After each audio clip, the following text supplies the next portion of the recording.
નમસ્કાર મિત્રો, સ્વાગત છે હેલ્થ એજ્યુકેશન યુટ્યુબ ચેનલમાં. દ્વિતીય સત્રાંત કસોટી અંતર્ગત ધોરણ 4 વિષય ગણિતના પેપરના સંપૂર્ણ સોલ્યુશન વિશે આજે વાત કરીશું. એ પહેલાં જો તમે મારી યુટ્યુબ ચેનલને હજુ સુધી સબસ્ક્રાઇબ ન કરી હોય તો નીચે બેલ આઇકોન બટનને ઓલ પ્રેસ કરી ચેનલને સબસ્ક્રાઇબ કરી લો, જેથી તમને દરેક વિષયના પેપર સોલ્યુશન મળી જાય. તો ચાલો મિત્રો, વિડીયોની શરૂઆત કરીએ. પ્રશ્ન 1 છે, માગ્યા મુજબ જવાબ આપો. અહીંયા વિદ્યાર્થી મિત્રો બોક્સની અંદર તમારે સાચો જવાબ લખવાનો છે. અહીંયા ખાલી જગ્યા વત્તા ખાલી જગ્યાનો ગુણાકાર 12 થાય. તો એ વિદ્યાર્થી મિત્રો 2 અને 6 આવશે. બીજો છે ખાલી જગ્યા ભાગ્યા ખાલી જગ્યા બરાબર 4. તો એ વિદ્યાર્થી મિત્રો 16 ભાગ્યા 4 કરીશું તો જવાબ આવશે 4 ચોગુ 16. ત્રીજો છે ખાલી જગ્યા અને ખાલી જગ્યાનો તફાવત 1 થાય. તો એ વિદ્યાર્થી મિત્રો 4 અને 3માંથી તમે 1 કાઢો, એટલે કે 4 અને 3માંથી 1 કાઢો તો જવાબ આવશે વિદ્યાર્થી મિત્રો 1 અહીંયા આવશે, એટલે કે 4માંથી 3 જાય તો 1 વધશે. ત્યારબાદ છે એ વિદ્યાર્થી મિત્રો 8 ગાયના પગ. તો અહીંયા 8 ગાયો, એના 4 પગ હોય છે બરાબર 32. 28 પગ એટલે વિદ્યાર્થી મિત્રો 28 ભાગ્યા 4 કરે એટલે 7 ચોક 28. 4 બિલાડી એટલે કે 7 બિલાડીઓ થશે. માગ્યા મુજબ જવાબ આપવાનો છે. અરણ્યએ 4 ચાંદીના સિક્કા ખરીદ્યા. તેનું વજન છે 750 ગ્રામ, 500 ગ્રામ, 230 ગ્રામ અને 70 ગ્રામ.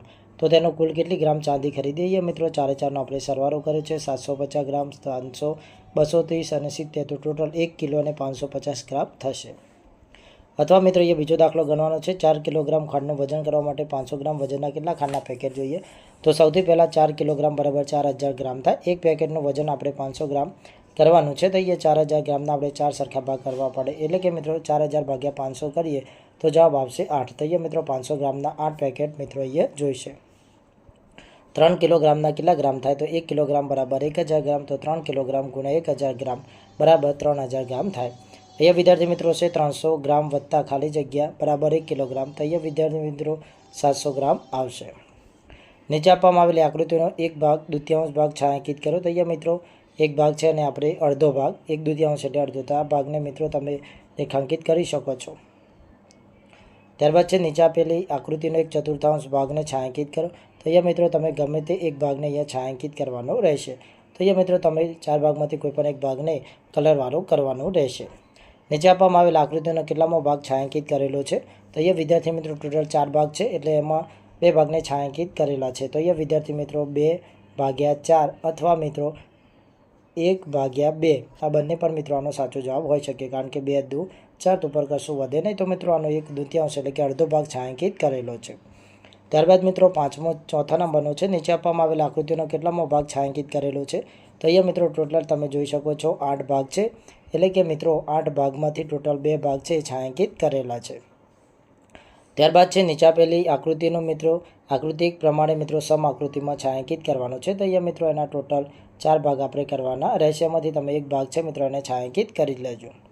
માગ્યા મુજબ જવાબ આપવાના છે. કઈ આકૃતિની હદ વધારે છે? તો આકૃતિ 2. કઈ આકૃતિની હદ સરખી છે? તો આકૃતિ 1 અને આકૃતિ 3ની હદ સરખી છે. આકૃતિ 2 એ કેટલા ચોરસ જગ્યા રોકે છે? તો એ મિત્રો 1, 2, 3, 4, 5 અને 6 ચોરસ જગ્યા રોકે છે.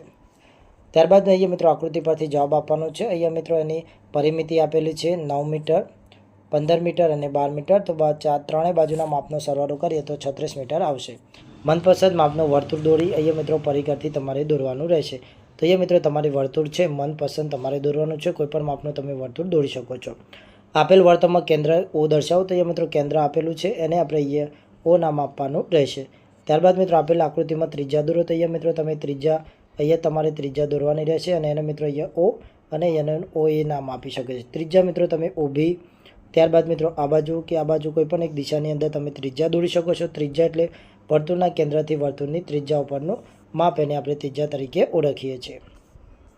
આપેલ વર્તુળમાં મિત્રો B એ ત્રિજ્યાનું માપ પટ્ટીમાં આપો. તો અહીંયાથી મિત્રો તમે માપ પટ્ટી વડે તેનું માપ આપજો તો 2 સેન્ટીમીટર જેટલું તેનું માપ અહીંયા થાય છે. માગ્યા મુજબ જવાબ આપો. અહીંયા વિદ્યાર્થી મિત્રો 1, 4, 7. તો અહીંયા વિદ્યાર્થી મિત્રો દરેકમાં 3 3 ઉમેરેલા છે, તો અહીંયા 10 આવશે. અહીંયા 13 છે, અહીંયા વિદ્યાર્થી મિત્રો 16 આવશે. ત્યારબાદ અહીંયા મિત્રો 5, પછી 15, પછી 30. તો અહીંયા 5 5 ઉમેરેલા છે, તો 5 પછી 10, અહીંયા 15, પછી અહીંયા વિદ્યાર્થી મિત્રો 20 આવશે. અહીંયા 3, પછી 3 તારી 3 દુ 6. તો અહીંયા 3 તારી 9 અને 3 ચોક 12, 3 પંચા 15 અને 3 છક અહીંયા 18 આવશે. ત્યારબાદ મિત્રો આપેલ ત્રિકોણની આકૃતિ પેટર્ન પૂરી કરવાની છે. ત્રિકોણ ઊભું છે, અહીંયા ઊંધું છે, ઊભું છે. તો અહીંયા ફરીથી ત્રિકોણ ઊંધું થઈ જશે, અહીંયા ત્રિકોણ ફરીથી ઊભું થઈ જશે. ત્યારબાદ મિત્રો એરો આ બાજુ છે, નીચે છે, આ બાજુ છે, તો અહીંયા વિદ્યાર્થી મિત્રો એરો છે ઉપર જતો રહેશે અને પાછળ એરો છે અહીંયા આ બાજુ આવી જશે. અહીંયા વિદ્યાર્થી મિત્રો કેટલીક માહિતી આપેલી છે તેના આધારે પ્રશ્નોના જવાબ આપવાના છે. તો અહીંયા ટોટલ વિદ્યાર્થીઓની સંખ્યા 40 થાય છે. કેટલા વિદ્યાર્થીઓનું પસંદીદું પીનું દૂધ છે? તો 20 વિદ્યાર્થીઓનું પસંદગીની. કુલ કેટલા વિદ્યાર્થીઓ છે? તો ટોટલ 40 વિદ્યાર્થીઓ છે. જ્યુસ પસંદ કરેલો તેવા વિદ્યાર્થીઓનું પ્રમાણ, તો જ્યુસ 10 વિદ્યાર્થીઓ છે. તો 40માંથી મિત્રો ટોટલ 10 વિદ્યાર્થીઓએ જૂથ પસંદ કરેલું છે, એટલે કે ચોથા ભાગના વિદ્યાર્થીઓએ 1/4 ભાગના વિદ્યાર્થીઓ મિત્રોનું પસંદગીનું પીનું છે તે જ્યુસ છે. નીચે આપેલ આકૃતિના પરથી પ્રશ્નોના જવાબ તમારે આપવાના છે. કેટલા બાળકોને આઈસ્ક્રીમ પસંદ છે?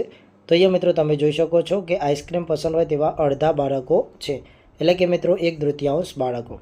કેટલા બાળકોને બિસ્કિટ પસંદ છે? તો મિત્રો બિસ્કિટ છે તમે જોઈ શકો છો 1/4 ભાગના જે બાળકો છે તેમને બિસ્કિટ પસંદ છે. ત્યારબાદ ચોકલેટ પસંદ કરતા બાળકોનું પ્રમાણ કેટલું છે? તો અહીંયા ચોકલેટ પણ મિત્રો 1/4 જેટલા બાળકોને પસંદ છે.